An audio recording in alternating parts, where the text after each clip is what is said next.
الحمد لله الحمد لله الذي جعل الشمس والقمر بحسبان والنجم والشجر يسجدان وفضل زمانا على زمان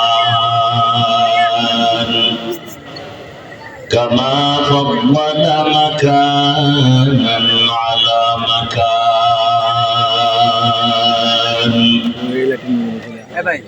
وإنسانا على إنسان ونشهد أن لا إله إلا الله وحده لا شريك له لا ضد له ولا ند له ولا مثل له ونشهد أن سيدنا وسندنا وحبيب ربنا وطبيبنا وطبيب قلوبنا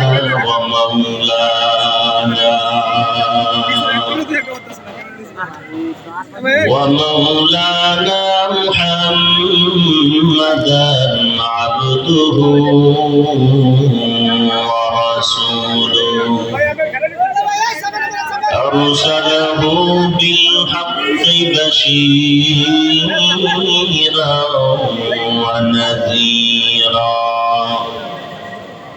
وداعيا إلى الله بإذنه وسراجا منيرا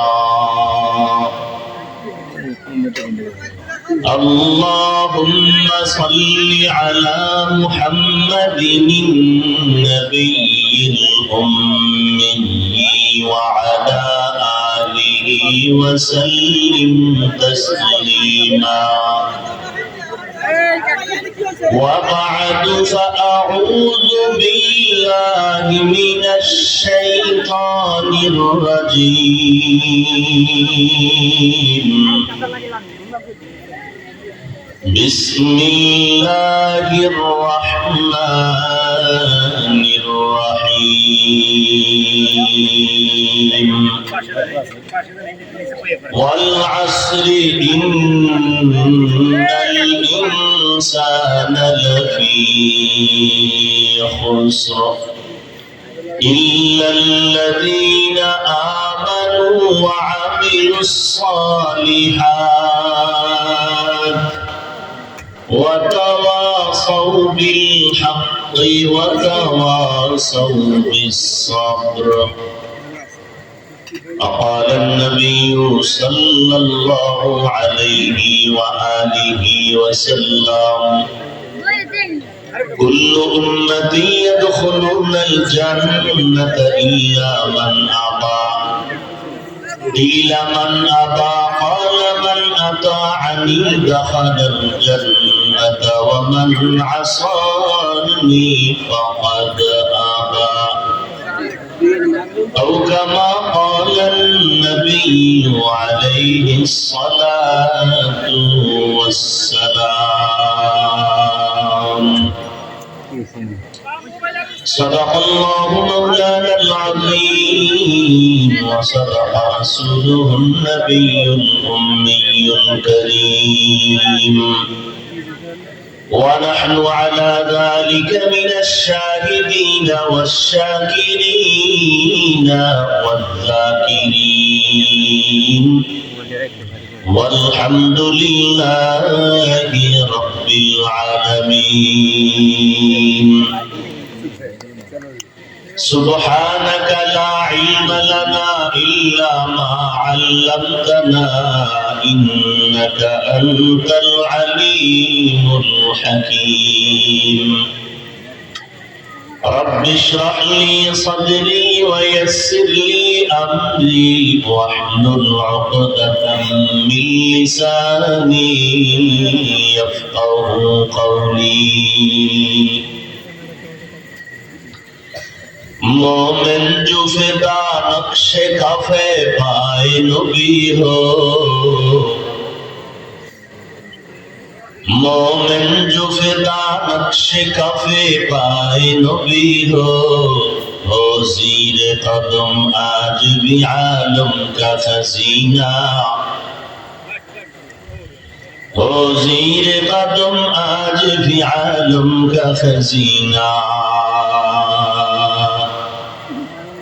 गर सुन्नत नबवी की करे पैरवी उम्मा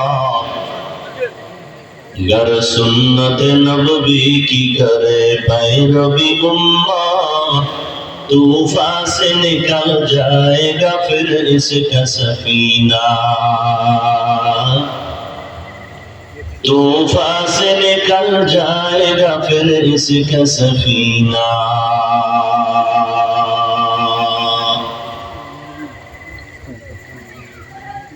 कर दी में तरफ हो मेरे आका का जियारा कर दी में तरफ हो मेरे आका का जियारा एक आन में आए नबी दखल मदीना एक आन में आए नबी दखल मदीना आशिक हो बिरादर शहंशाह दो आलम आशिक हो बिरादर शहंशाह दो आलम मिश्को से ज्यादा मुबारक जिसका पसीना मिश्को से ज्यादा मुबारक जिसका पसीना কালায়া বন্দর ব্যবসায়ীদের উদ্যোগে আয়োজিত ওয়াজ মাহফিল ও হালকা জিকির 7 মে 2024 কালায়া মাধ্যমিক বিদ্যালয় মাঠে আয়োজিত মহতি এই মাহফিলে উপস্থিত মুহতারাম সম্মানিত সভাপতি আলহাজ এস এম ফয়সাল আহমেদ মনির হোসেন মোল্লা চেয়ারম্যান সাহেব হযরত উলামায়ে কেরাম অত্র অঞ্চলের বিভিন্ন জায়গা থেকে আগত আল্লাহ পাকের আশিকিন জাকিরিন শাকিরিন মুহিব্বিন মুরব্বিয়ান আযম কলিজার টুকরা আমার সমবয়সী যুবক বন্ধুগণ স্নেহের ছোট ভাই পর্দার আড়ালে মাইকের আওয়াজ শ্রবণদাতা সম্মানিত মা ও বোনেরা আল্লাহ পাকের দরবারে শুকর যে আল্লাহ পাক এই ফিতনার যুগে হাজারো লাখো মানুষের মধ্য থেকে বাছাই করে পৃথিবীর শ্রেষ্ঠ মজলিস উলামায়ে আহলে হকের মজলিস গুনাহ মাফের মজলিস তওবা কবুলের মজলিসে আমাদেরকে আসা বসার তৌফিক দান করেছেন নিয়ামতের শুকর আদায়ার্থে মুহাব্বতে জবান খুলে দিল থেকে পড়ি আলহামদুলিল্লাহ দরুদ ও সালাম সাইয়্যিদুল মুরসালিন রাহমাতুল লিল আলামিন শফিউল মুজনিবিন খাতামুন নবিয়্যিন সাইয়্যিদুস সাকালাইন ইমামুল মুরসালিন शफीअ आज़म रसूल अकरम रहमत आलम नबीउल अरब वल अजम हबीब किबरिया अशरफुल अंबिया सय्यिदुल अंबिया शफीअ महशर साक़ी कौसर आका नामदार मदीना का ताजदार आफताब नबुव्वत फख्र मौजूदात सय्यिदुल मखलूक़ात हज़रत मुहम्मदुर रसूलुल्लाह সাল্লাল্লাহু আলাইহি ওয়া আলিহি ওয়াসাল্লাম সর্বোপরি শুকর যাদের অক্লান্ত পরিশ্রমের মাধ্যমে আজ এই সুন্দর আয়োজন সময় পরামর্শ অর্থ দিয়ে দোয়া করে উপস্থিত হয়ে মাইক লাইট প্যান্ডেলের ব্যবস্থাপনার মাধ্যমে সহযোগিতার হাত যারা বাড়িয়েছেন এলাকার যুবক বৃদ্ধ ব্যবসায়ী শ্রমিক চাকরিজীবী বিভিন্ন শ্রেণী পেশার মানুষ জনপ্রতিনিধি প্রশাসন উলামায়ে হযরত ইমামে মাসাজিদ প্রত্যেককে আল্লাহ পাকের খিদমতের বরকতে দুনিয়াতে শান্তি পরকালে চিরমুক্তির ব্যবস্থা করে দিন আমিন। দীর্ঘ সময় হযরত উলামায়ে কেরাম কোরআন সুন্নাহ ভিত্তিক দিক নির্দেশনামূলক আলোচনা রেখেছেন। বিশেষ করে হযরত মাওলানা শাহ মোহাম্মদ আতাউল্লাহ বুখারী দামাত বারাকাতুহুম অত্যন্ত চমৎকার আলোচনা করেন। আমি জানি, আমি শুনি। আল্লাহ পাক উলামায়ে কেরামদের কথাগুলো আমাদের উম্মাহকে সহিহ তরিকায় আমল করার তৌফিক দান করেন। উলামায়ে কেরামের ইজ্জতকে আল্লাহ বেশি বেশি বাড়ায় দেন। ফেসবুকে লেখার মাধ্যমে, বিভিন্ন চক্রান্তের মাধ্যমে যারা আলেমদেরকে ছোট করতে চায়, আল্লাহ ওদের হেদায়েত দান করেন। আমি আপনাদের দোয়া নেওয়ার জন্য স্বল্প সময়ে কিছু কথা বলার নিয়তে কোরআনে হাকীমের শেষের দিকে একটি সূরা সূরাতুল আসর তেলাওয়াত করেছি। রাসূল আরবী সাল্লাল্লাহু আলাইহি ওয়া আলিহি ওয়াসাল্লামের অসংখ্য অগণিত অমীয় বাণী হাদিস শরীফের মধ্য থেকে একটি হাদিস পড়েছি। আয়াত ও হাদিসের আলোকে ইখলাস ও রুহানিয়াতের সমন্বয় কিছু কথা বলার মতো, শুনবার মতো আমাকে আপনাদের প্রত্যেককেই সহিহ নিয়তে, সহিহ তরিকায়, সহিহ কিছু কথা আল্লাহ আমাকেও কবুল করেন, আপনাকেও কবুল করেন। ওয়াল আসর, আসরের শপথ। ইন্নাল ইনসানা লাফি খুসর, নিশ্চয়ই পৃথিবীর সমস্ত মানুষ ক্ষতিগ্রস্ত, জাহান্নামী। ইল্লাল্লাযীনা আমানু, কিন্তু তারা নয় যারা ঈমান আনবেন, ওয়া আমিলুস সালিহাত, আমলে সালেহ করবে, ওয়া তাওয়াসাউ বিল হক, ঈমান আমলের দাওয়াত অন্যকে দিবে, ওয়া তাওয়াসাউ বিস সবর, ঈমান আমলের বিরুদ্ধাচরণকারীর মোকাবেলায় সবর ইখতিয়ার করে দাঁড়াবে। এই চার গুণওয়ালা ব্যতীত বাকিরা জাহান্নামী। নবীজি বলেন, কুল্লু উম্মতি ইয়াদখুলুনাল জান্নাতা ইল্লা মান আবা, সব উম্মত নবীজি বলেন জান্নাতে যাবে, শুধুমাত্র যারা রাসূলকে মানে না তারা জান্নাতে যাবে না। ইল্লা মান আবা। সাহাবায়ে কেরাম বললেন, নবী আপনাকে মানে না তারা কারা? ক্বালা মান আতাআনি দাখালাল জান্নাহ। নবীজি বললেন, যারা আমার অনুসরণ করে, অনুকরণ করে, ইত্তেবা করে, ইতাআত করে, আনুগত্য, তারা জান্নাতে যাবে। আমান আসানি ফাকাদ আবা, যারা আমার বিরোধিতা করে, তারা আমাকে অস্বীকার করার কারণে জাহান্নামে যাবে। আয়াত হাদিসের তরজমা শেষ। হাদিসের থেকে একটু আলোচনা শুনি। নবীজি কিয়ামত পর্যন্ত আনেওয়ালা উম্মতের জন্য একটা স্কেল দিয়ে গেলেন, কে নবী মানে, কে মানে না। এখানে জিজ্ঞাসা করলে বলবে সবাই আমরা নবী মানি, অথচ আজকে এখানে এমনও আশিকে রাসূল বসে আছে, ফজর পড়ে নাই, জোহর পড়ে নাই, আসর পড়ে নাই, মাগরিব পড়ে নাই, এশাও পড়ে নাই, সেও বলে আমি রাসূল মানি। কিছু কিছু নামাজি আছে সুদের টাকায় ব্যবসা করে, অন্যের হক নষ্ট করে, তারাও বলে আমরা নবী মানি। নবী স্কেল দিলেন, কে আমাকে মানে, কে মানে না। নবীজি বললেন, সাহাবায়ে কেরাম জিজ্ঞাসা করলেন, নবী আপনাকে মানে তারা কারা? নবী বললেন, যারা আমার আনুগত্য করে তারা আমাকে মানে। সাহাবায়ে কেরামের প্রশ্ন, সব উম্মত জান্নাতে যাবে, যারা নবী মানে না তারা যাবে না। নবীজি বললেন, সাহাবায়ে কেরামের প্রশ্নের জবাবে, কারা আমাকে অস্বীকার করে, মানে না, তারা কারা? নবী জবাব দিলেন, যারা আমার অনুসরণ করে, ইতাআত করে, ইত্তেবা করে, আনুগত্য করে, তারা আমাকে মানে। তারা কোথায় যাবে?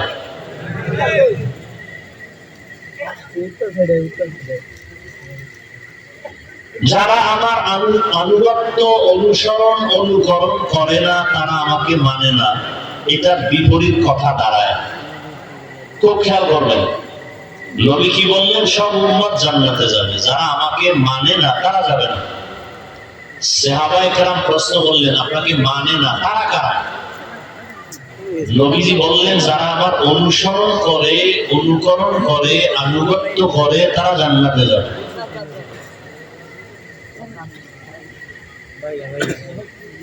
তাহলে বিপরীত কথা কি দাঁড়ায়? যারা নবীর অনুসরণ আনুগত্য করে না, তারা জাহান্নামে যাবে। নবী এই কথা বলেন না। খেয়াল করবেন পয়েন্ট। যারা নবীর অনুসরণ করে, আনুগত্য করে, তারা নবীকে মানে, জান্নাতে যাবে। বিপরীত শব্দ দাঁড়ায়, কথা দাঁড়ায়, যারা নবীর আনুগত্য করে না, অনুসরণ করে না, তারা জাহান্নামে যাবে। এটাই তো নবী এভাবে বলেন নাই। যে নবীর অনুসরণ করে সে জান্নাতে যাবে, যে করে না সে জাহান্নামে যাবে না। যে নবীর আনুগত্য করে সে জান্নাতে যাবে, যে আনুগত্য করে না সে জাহান্নামে যাবে। নবী বলেন না। যে আমার বিরোধিতা করে সে আমাকে মানে না। নবীর অনুসরণ করে না সে আমাকে মানে না বলেন নাই, যে বিরোধিতা করে সে আমাকে মানে না। তাহলে যারা নবীর আদর্শ মানে না তারা দুই দল।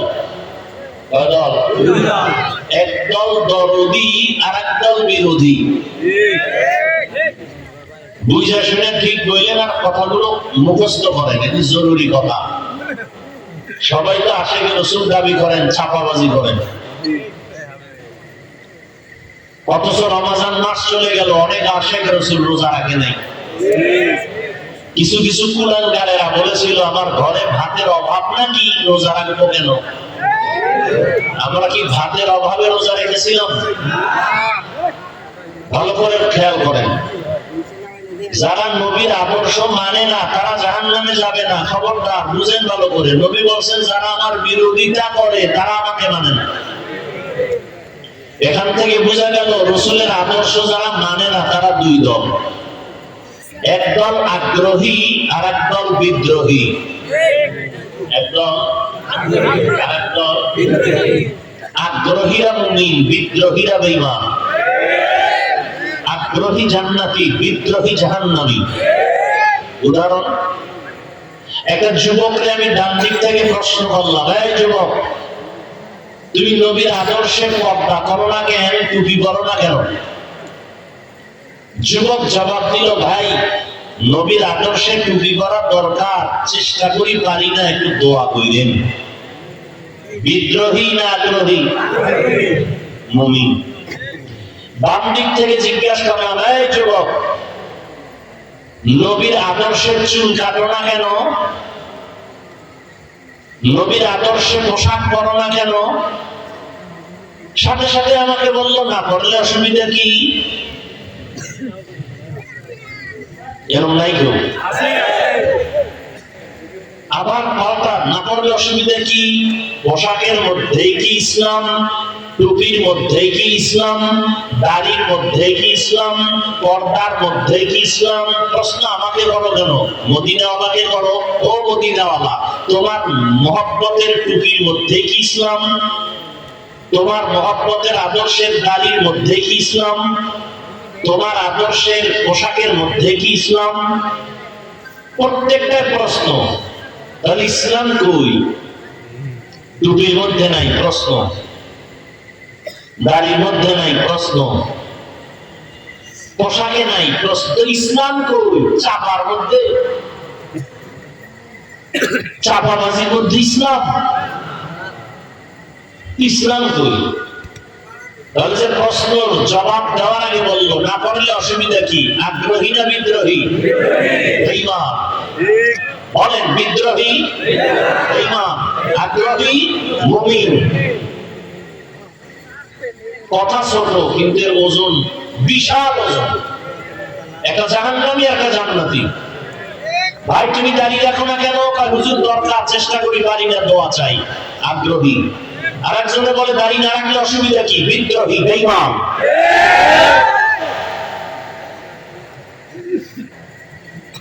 খুব কঠিন কথা। নবী বলছেন খুব কঠিন কথা, নবী বলছেন এই কথা, যারা আমার অনুসরণ করে জান্নাতে যাবে, যারা অনুসরণ করে না তারা জাহান্নামে যাবে বলেন না, বলছেন যারা বিরোধিতা করে তারা জাহান্নামে। অতএব একটা লোকের দাড়ি নাই, তাকে গালি দেওয়া যাবে না। খুব ভালো করে মুখস্থ করেন, একটা লোক দাড়ি রাখে না, তাকে গালি দেওয়া। আর একজন লোক দাড়ি পছন্দ করে না, তাকে ছাড় দেওয়া যাবে না, সুযোগ পেলেই জুতার বাড়ি। একজনে পর্দা করে না, গালি দেওয়া যাবে না। আর একজন মুসলমান পর্দা পছন্দ করে না, ছাড় দেওয়া যাবে না, সুযোগ পেলেই জুতার বাড়ি। বুঝলেন? ভালো করে বুঝেন। একজনে ইসলামের রাজনীতি করে না, গালি দেওয়া।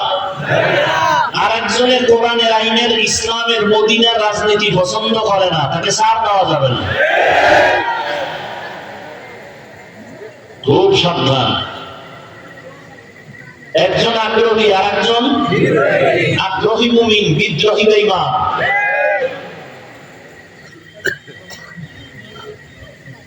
জান্নাত পাওয়া এত সোজা? জান্নাত পাওয়া যদি সহজ হইতো তাহলে আমার নবী তো কোনো গুনাহ নাই, সেই রাসূল সারা রাত নামাজে কাঁদলেন কেন? জান্নাত পাওয়া যদি সহজ হইতো, জান্নাতের টিকিট হাতে পাইয়া 10 জন সাহাবা আবু বকর, ওমর, ওসমান, আলী সহ জিন্দেগি ভর কাঁদলেন কেন?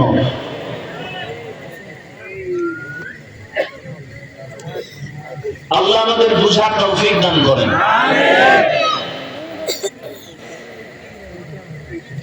তাহলে যারা নবীর আদর্শ মানে না তারা কয় দল?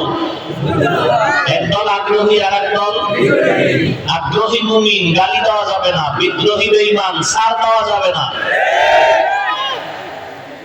যারাই বলবে টুপি না পরলে অসুবিধা কি, বেঈমান। যারাই বলবে দাড়ির মধ্যে কি ইসলাম, বিদ্রোহী, ছাড় দেওয়া যাবে না। খুব কঠিন কথা। ওলামায়ে কেরাম এখানে আছেন, আমার নজরে দেখতেছি। ভুল হলে এখন আমাকে মাইক লয়ে বলবেন, হাফিজ ভাই কথা ভুল হচ্ছে, কানে ধরে এখানে উঠবো আর বসবো। ধরাই দিন, উম্মতের ঈমান বাঁচানোর স্বার্থে ধরাই দিন। আমি চলিয়া গেলে বললে আমি বাঁচতে পারবো, উম্মত বাঁচবে কি করে? আমাকে ধরাই দিন, এটা আপনাদের উপরে দায়িত্ব। সময় কম, আমার আসছি অনেক কষ্ট করে দূর থেকে। কমিটি তো বলে আইসা শুধু একটু মোনাজাতটা দিয়ে গেল হইল, মানুষ বুঝবে যে আমরা আপনাকে দাওয়াত দিছি। কিন্তু অল্প টাইম কথা বলে গেলে আবার গালি, না আইলি তো ভালো আছিল। হ্যাঁ, কমিটির জিজ্ঞেস তোমরা কইছো কেন হুজুরের রাইতে? শুধু দোয়ার জন্য আসতে বলছো কেন?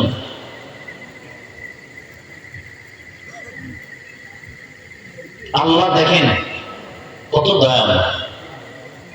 আমি মাঝে মাঝে বলি না, বান্দা চাইলে কিছুই হয় না, আল্লাহ চাইলে সব হয়। কালকের আবহাওয়া আর আজকের আবহাওয়া, বান্দা চাইলে কিছুই হয় না, আল্লাহ চাইলে। নমরুদ নামের বান্দা চাইলে ইব্রাহিমকে দুনিয়াতে আসতে দিবে না। আল্লাহ চাইলেন ওই নমরুদ দা তোর নাকের ডগায় পাঠাবো, পারলে ফিরা। ফেরাউন চাইলো মুসা নামের বান্দা পৃথিবীতে আসতে পারবে না। আল্লাহ চাইলেন মুসাকে পাঠাইয়া তোর ঘরে বসবাস করাবো, তোর টাকায় ওরে বড় বানাবো, এরপর তোর গালে চর মাইরা তোরে সাইজ করবো। কানটা দেখলো। ভারতের ব্রিটিশ বেঈমানের বাচ্চাগুলো চেয়েছিল ভারতের জমিনে কোরআন শরীফের কোনো আওয়াজ থাকবে না, আলো থাকবে না। হাজারো মাদ্রাসায় তালা দিয়ে দিল, সরকারের টাকা আসতো মাদ্রাসায়, টাকা বন্ধ করে দিল। হাজার হাজার হাজার হাজার হাজার হাজার হাজার হাজার আলেম ফাঁসি দিয়া রাস্তার কাছে লাশ ঝুলাইয়া দিল। আল্লাহ কি চাইলেন? সারা দুনিয়াতে কোরআনের যত আলো জ্বলবে তার পাওয়ার হাউস আমি বানাবো ভারতে। কি ওলামায়ে কেরাম খেয়াল করেন, দেওবন্দ কি? আচ্ছা, আপনারা শিক্ষিত মানুষ সবাই, মিশরে একটা আরবি বিশ্ববিদ্যালয় আছে, নাম বলেন তো? এই আল আজহার বিশ্ববিদ্যালয় এমন একটা আরবি বিশ্ববিদ্যালয়, পৃথিবীর এক ইতিহাস। কিন্তু আশ্চর্য হলো, এটা এমন একটা বিশ্ববিদ্যালয় যার দ্বিতীয় কোন শাখা কোন রাষ্ট্রে নাই। যার দ্বিতীয় কোন শাখা, যারা বুঝেন জবাব দেন, পৃথিবীর আর কোথাও। কিন্তু দেওবন্দ এমন একটা আরবি বিশ্ববিদ্যালয় যার শাখা নাই বলতে কোন রাষ্ট্র নেই। কি শুধু তাই না, সত্য কথা মানেন আর না মানেন, বাঘের মতো একটু সমর্থন দিয়ে। আপনারা ভয় পাইয়েন না যে আমি আপনাদেরকে স্কুল কলেজের বিরুদ্ধে বইলা সব পাগড়িওয়ালা বুজুর্গ বানাইতে আসছি, এত ঠেকা আমার নাই। পাঁচকুল্লি পড়াইতে আসছি, এই ঠেকাও আমার নাই। কওমি মাদ্রাসায় পড়তেই হবে, এই গাদ্দারি করতে আসি নাই। তাবলীগে যাইতেই হবে, নাইলে জাহান্নামে যাবেন না, এই উগ্র এই কঠোরপন্থী বক্তব্য দিতে আসি নাই। খুব খেয়াল করো, পৃথিবীতে ইসলামের যত খেদমত বর্তমানে চলে দুনিয়া জোড়া, যত লাইনে, দাওয়াত তাবলীগ একটা লাইন, পীর মুরিদের একটা লাইন, মসজিদের ইমাম খতিবদের একটা লাইন, মাদ্রাসার একটা লাইন, রাজনৈতিক ময়দান আর একটা লাইন আছে। প্রত্যেকটা ময়দানে দেওবন্দীদের অবদান অস্বীকার করার কোন সুযোগ নেই। আছে সুযোগ? তাহলে ব্রিটিশ বেঈমানরা চাইলো ভারতে কোরআনের আলো থাকবে না, আল্লাহ চাইলেন পৃথিবীর সব কোরআনের আলো পাওয়ার হাউস হবে ভারতের জমিন। আল্লাহ চাইলে সব হয়, বান্দা চাইলে। হ্যাঁ, এখানে একটু কিন্তু আছে। এই মোবাইল বন্ধ কর। কিন্তুটা কি? বান্দা চাইলেও হয় যদি বান্দার চাওয়াটা আল্লাহর চাওয়ার সাথে মিলে যায়।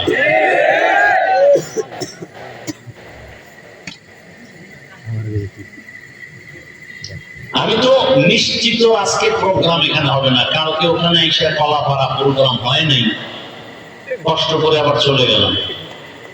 মাদ্রাসার নতুন বছর, ভর্তি ক্লাস, আরো কাজ ঢাকাতে। আজকে শুধু খবর আসতেছে হবে, এই কষ্ট করে আসলাম। আবার অনেকে গতকালকে বৃষ্টি দেখে খুশিও হয়েছিল। খুশি তো হবেই, কারণ বৃষ্টির জন্যই তো আমরা দোয়া করছি। কিন্তু ওই বৃষ্টি চাই না যে বৃষ্টির দ্বারা আল্লাহর প্রিয় বান্দাদের কষ্ট হবে। বৃষ্টিরও প্রয়োজন, পানিরও দরকার। আবার উম্মতকে কোরআনের দাওয়াত দেওয়াও দরকার। আল্লাহ সব ঠিক রাখতেছেন, নিজাম। বৃষ্টিও দিলেন, ওয়াজ শোনারও ব্যবস্থা করে দিলেন। এরপরও আমরা আল্লাহকে চিনি না। কেন চিনি না? আমরা বয়ান কি কম শুনি? পৃথিবীতে এই সিস্টেমে বয়ান কোথাও হয় না। কাতার গেলাম, মালয়েশিয়া গেলাম, সৌদি, এইভাবে ফ্ল্যাশ প্রোগ্রাম করতে সরকারি ভাবে কোনো অনুমতি নেই, কারণ ওরা মুসলমানের এত ভয় পায় যে এখানে একটা স্লোগান দিছে, এটা যদি হ্যাঁ দেয় সরকারের 1.5 সপ্তাহ ঘুম হবে না। ওই দেশের সরকারে আমাদের সরকার খুব শক্ত, দেখছে না হুজুর টুজুর দিয়ে বেশি আগানো যাবে না, টাকা দিলেই এরা ঘুমায় পড়ে। আর এক হুজুর আর এক হুজুরের বিরুদ্ধে যেইভাবে লেখালেখি করে, তাহলে এখানে বেশি কিছু আগাইতে পারবে না। তাই তো দেখেন মাদ্রাসা বাড়ছে না কমছে? তাবলীগ, আমি বলছি না সত্য কথাটার সমর্থন দিয়ে মানেন আর না মানেন, তাবলীগ আগের থেকে কম না বেশি? পীর মুরিদি মাদ্রাসা মসজিদ বেনামাজি সুদখোর ঘুষখোর গাঁজাখোর বেপরদা গান বাজনা, বিষয় কি? হাতে গোনা কয়েকটা নাস্তিক। আমরা শুধু টুপি মাথায় দিয়ে দাঁড়িয়ে রেখে নামাজ যারা পড়ি, খালি এরা যদি একটা সাইরাতের বাস লইয়া বাংলাদেশে নামি রাস্তায়, তাহলে নাস্তিক গুলো এই বাতিলকে দমন করতে ঘড়ি ধরা 1 ঘন্টা লাগে না। এত মাদ্রাসা মসজিদ তাবলীগ পীর মুরিদি আলেম ওলামা থাকার পরেও গুটি কয়েক নাস্তিক বেঈমানের কাছে আমরা দুর্বল কেন? এর অনেক কারণের এক কারণ, আমাদের ভেতরে একতাবদ্ধতা নেই।